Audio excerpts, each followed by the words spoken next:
Mga sangkay, mayroon pong matindi ngayong pasabog tungkol po dito sa coach ng Ateneo. Naku po, yung asawa daw po mga sangkay ng coach na ito ay nagsalita na. At nako, nakakagulat po yung revelasyon.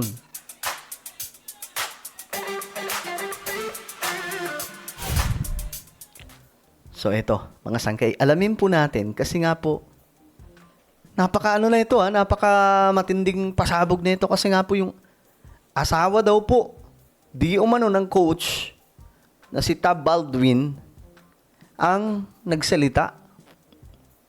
Alamin po natin. Anyway, bago tayo mag-umpisa, sa mga hindi pa po dyan nakakapag-subscribe sa ating YouTube channel, guys, makikita nyo po yung subscribe button sa baba ng video na to.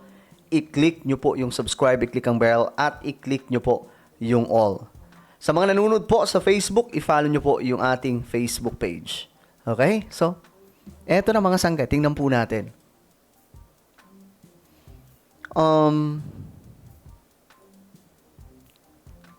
Ayan.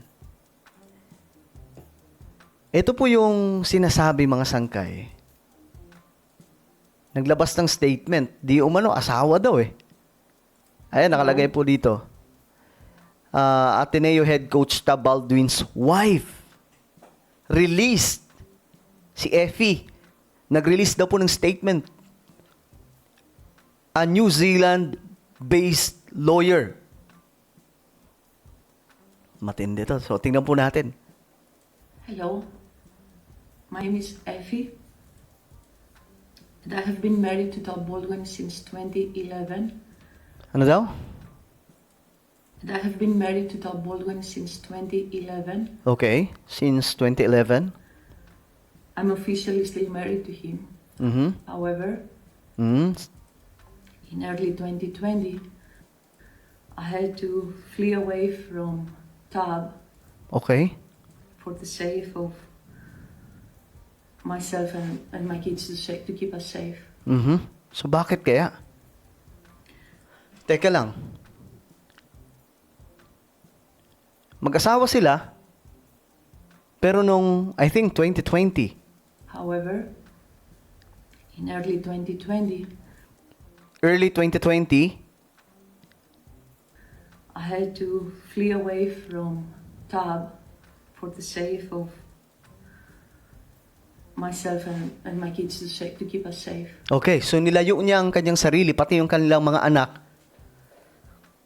kay Coach Tab.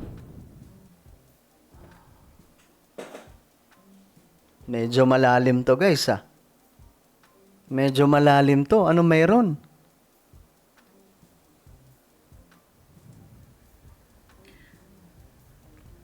This video is because of his latest interview, and when he talks about his family. I want to make sure that he doesn't represent me Okay. or my kids. At the time, I repeatedly told the Ateneo University that children are not safe around him.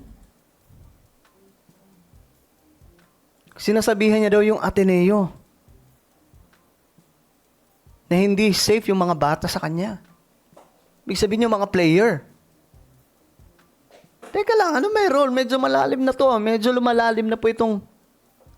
Ano mayroon? Bakit ganon?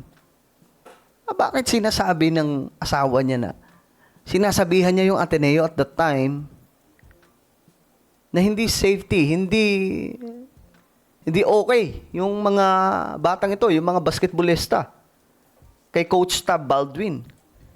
And it was their duty to remove him. Mm-hmm. I urged them to move him away from the campus, Mm-hmm.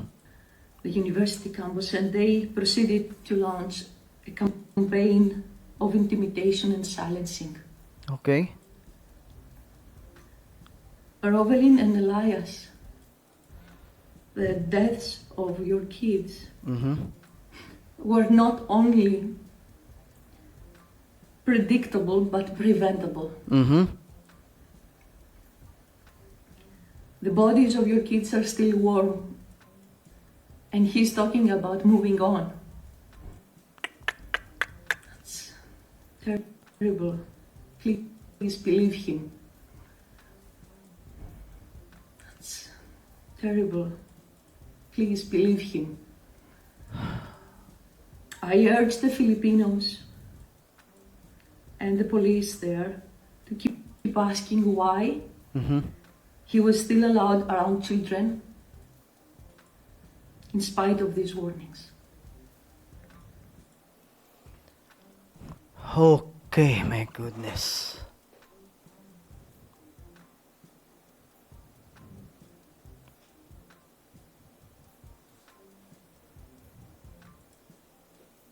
I repeatedly told the Ateneo University that children are not safe around him.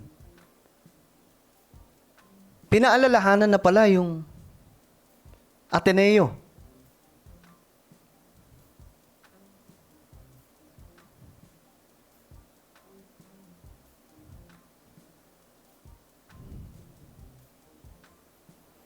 And it was their duty to remove him. I urged them to move him away from the campus, the university campus. And they proceeded to launch a campaign of intimidation and silencing.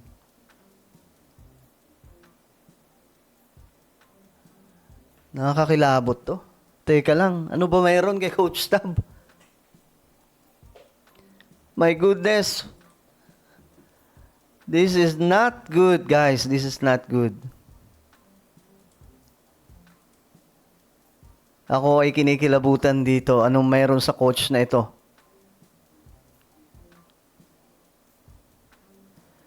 Did Ateneo subjected psychiatric or neurological testing on Tab? Scary, sabi po dito ni Bench. He is really as what I've said.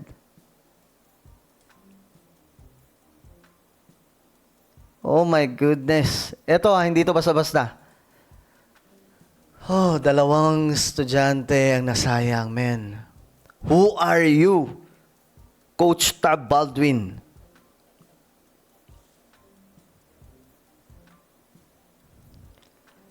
At anong ginawa ng Ateneo? Anong ginawa ng Ateneo? Bakit hindi kayo nakinig? Guys, i-mention nyo po yung Ateneo. Kasi ito, pakinggan po ninyo ha. Pakinggan po ninyo. Ito dating estudyante ng Ateneo. Dati pong, I think, dati po siyang basketball player ng Ateneo. Baler. Baler? Yeah. Baler. Training in Baler. Yeah, The training in Baler. Yeah. Yeah. I heard about that.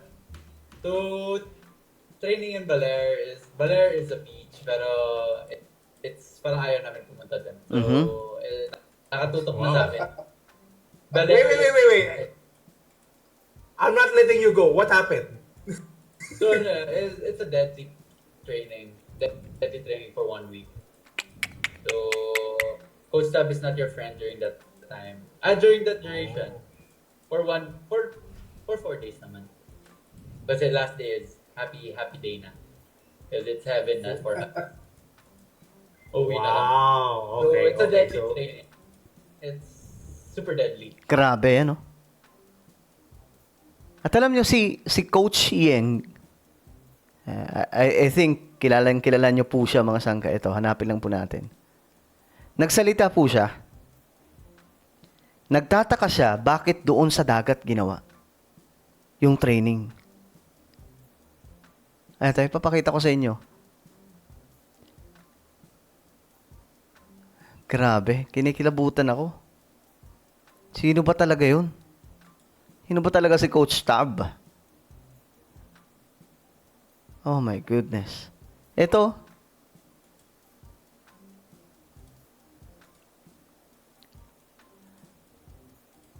Almost all teams train in the water, always in the pool. I don't know any other team that does that in open water. If you're doing water training, it should be in a controlled area, not in the open water.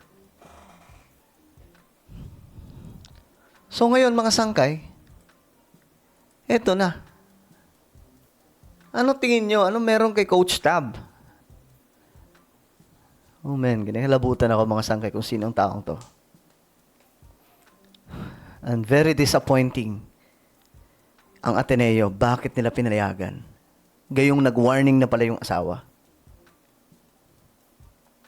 Biruin nyo yung training na yun, matagal na palang ginagawa. Ayon po dito sa mga estudyante. Ayon po dito. Kaya kailangan po talaga maimbestigahan to. Okay? Ituloy dapat ni Congressman Toby Tiangco, sir.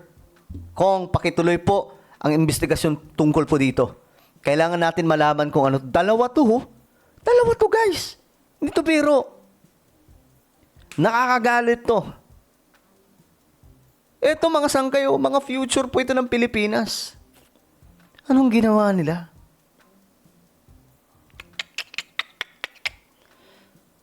Well, ano po ang inyong opinion? Comment down below. Pambihira. Guys, meron tayong YouTube channel, Sangkay Revelation. Hanapin niyo po ito sa YouTube. Kapag nakita niyo na, i-click niyo po yung subscribe, i-click ang bell, at i-click niyo po yung all. Grabe, no? Okay, mag-iingat pong lahat. God bless everyone.